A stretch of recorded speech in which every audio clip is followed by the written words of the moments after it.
The year is 1200. We are standing before a great stone castle on a hill in the heart of medieval Europe. It is not the fairy tale castle of films, with slender towers and fluttering pennants under a blue sky. It is a brutal, practical machine of war and power. Thick walls of cold grey stone, a deep ditch, a heavy gatehouse with iron-spiked gates and murder holes in the ceiling, and a towering central keep that dominates the landscape for miles.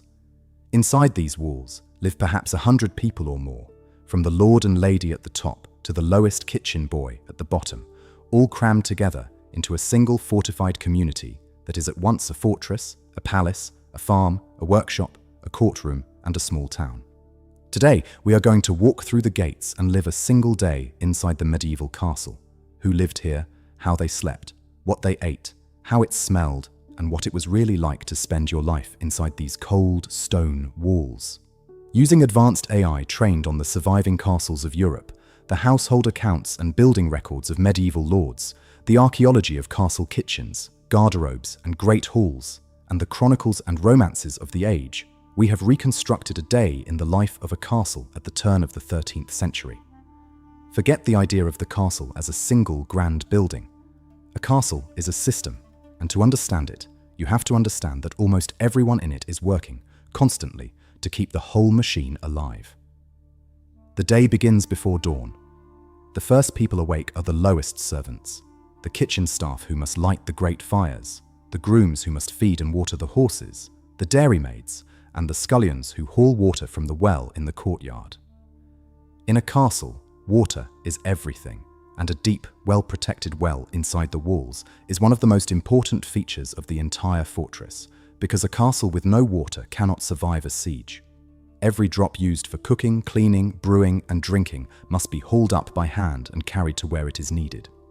The chaplain rises to say the first prayers of the day in the castle's small chapel.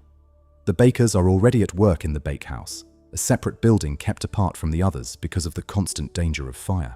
The brewers tend their vats of ale, which everyone in the castle, from the lord to the lowest servant, will drink throughout the day.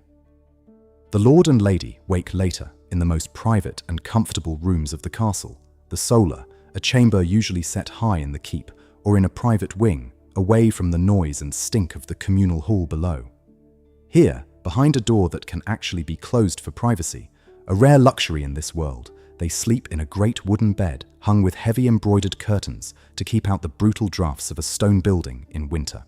The bed is the single most valuable piece of furniture the family owns, with a frame of carved wood, a mattress stuffed with feathers, fine linen sheets, and woolen blankets and furs piled high. The walls of the solar may be hung with bright tapestries and painted in vivid colors, because contrary to the modern image of bare grey stone, wealthy medieval interiors were often a riot of color, the stone plastered and painted, the wood gilded, the cloth dyed in reds, blues, and golds. The lord is dressed by a body servant in fine woolen hose, a linen shirt, a tunic, and a fur-lined surcoat. The lady is dressed and her hair arranged and covered, as custom demands, by her ladies-in-waiting. The heart of the castle is the Great Hall. This enormous high-ceilinged room is the center of all public life. It is where the household eats, where the lord conducts business, where guests are received, where disputes are judged, where entertainment is held, and where, at night, many of the servants and lower retainers actually sleep, wrapped in their cloaks on the rush-strewn floor near the dying warmth of the central hearth. At one end of the hall, on a raised platform called the dais, sits the high table where the lord, his family, and his most honored guests dine. Down the length of the hall run lower tables for the rest of the household, arranged by rank, so that where you sat told everyone exactly how important you were. The hall is lit by narrow windows, by torches in iron brackets, and by the central fire, whose smoke drifts up to a hole in the roof, or, in newer castles, into a proper chimney, one of the great domestic inventions slowly spreading across Europe in this very period. Breakfast in 1200 is a light affair, often just bread and ale, perhaps some cheese. The main meal of the day comes around late morning or midday, and for the lord's household, it can be substantial, several courses of meat and fish, depending on whether the church calendar permits meat that day, for there are many fast days when only fish may be eaten. Roast and boiled meats, game from the lord's forests, fish from his ponds and rivers, thick stews, meat pies, bread, cheese, and, for the wealthy, dishes flavoured with imported spices that announce the family's wealth. The lower servants eat far more simply: coarse bread, pottage, ale, and whatever scraps come down from the high table. The leftovers, the trenchers of stale bread used as plates, and the bones are gathered up and given to the poor who gather at the castle gate, an act of Christian charity that is also a display of the lord's importance. But a castle is not only a home, it is a place of work, and the courtyard between the walls hums with activity all day long. Blacksmiths hammer at the forge, making and repairing weapons, armor, horseshoes, tools, nails, and hinges. Carpenters repair the endless woodwork. Grooms tend the precious war horses, worth a fortune each, in the stables. Falconers care for the hunting birds, prized possessions of the nobility. The lord's knights and men-at-arms train in the courtyard, practicing with sword and shield, riding at the quintain, a rotating target on a post, to perfect their lance work. Servants haul firewood, slaughter animals, salt and preserve meat for the winter, brew ale, bake bread, spin wool, sew clothing, and clean. A castle in full operation is a beehive of constant, organized labor, every person with a role, every role essential to keeping the community fed, armed, and functioning. And we must, honestly, talk about the smell and the sanitation. A castle housing 100 or more people, plus horses, dogs, pigs, and poultry, was not a clean place by modern standards. Human waste was dealt with by the garderobe, a small latrine built into the thickness of the castle wall, with a stone or wooden seat over a shaft that dropped the waste down the outside of the wall into the moat, a cesspit, or simply a heap below. The cold draught from the shaft, unpleasant as it was, at least carried some of the smell away. By tradition, clothes were sometimes hung in the garderobe shaft, since the ammonia fumes were believed to drive away fleas and moths. The floors of the hall were covered in rushes mixed with sweet-smelling herbs, swept out and replaced periodically, but underneath could accumulate dropped food, bones, spilled ale, and worse. People did wash, more than the myth suggests, with basins of water and, for the wealthy, occasional baths in a wooden tub lined with cloth, filled laboriously with water heated over the kitchen fires. But by our standards, the medieval castle was cold, draughty, smoky, and pungent. As evening falls, the castle gathers in the hall again for supper and entertainment.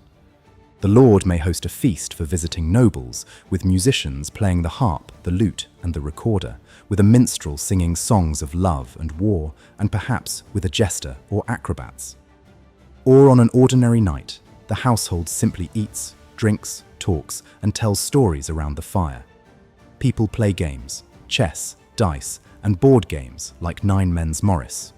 The women may sew and spin, even in the evening. For the work of clothing, the household never ends. When darkness falls fully, the castle is lit only by firelight and candles. Expensive beeswax candles for the lord, cheaper, smoky, foul-smelling tallow candles for everyone else. The great gates are barred. The watchmen take their posts on the walls. The drawbridge, if there is one, is raised. The castle seals itself against the night. And always, behind every comfort and every routine, stands the castle's true purpose: war. Every feature we have walked through, the thick walls, the deep well, the great storerooms of grain and salted meat, the high keep, the narrow arrow-slit windows, the gatehouse with its portcullis and murder holes, exists because this building may one day have to withstand a siege. A well-provisioned castle with a good water supply could hold out for months, even years, against an attacking army, which is precisely why castles were the dominant form of military power in this age. Whoever held the castles controlled the land. The lord who sleeps tonight in his curtained bed in the solar holds his lands not by paper or by vote, but by the simple, brutal fact that he controls this stone fortress, and that taking it from him would cost any enemy a long and bloody siege. That was a day in the life of a medieval castle in the year 1200. A cold, smoky, crowded, hard-working, surprisingly colourful community of 100 souls, packed inside thick stone walls, eating from the same kitchens, drinking from the same well, sleeping from the lord's curtained bed down to the kitchen boy on the hall floor, all of them bound together inside a machine built for power and for war. The castle was home, fortress, farm, and seat of government all at once. It was uncomfortable by our standards and magnificent by its own. The great age of castles would eventually pass, as gunpowder and cannon made high stone walls obsolete, and as kings centralized their power and no longer tolerated a countryside bristling with the private fortresses of their nobles. But the ruins still stand on their hills across Europe, grey and silent. And if you walk through their broken gates today, you are walking into a world where 100 people once lived, worked, ate, prayed, fought, and slept inside the cold stone heart of the medieval world. See the Iliad story in the Paladin app, out now.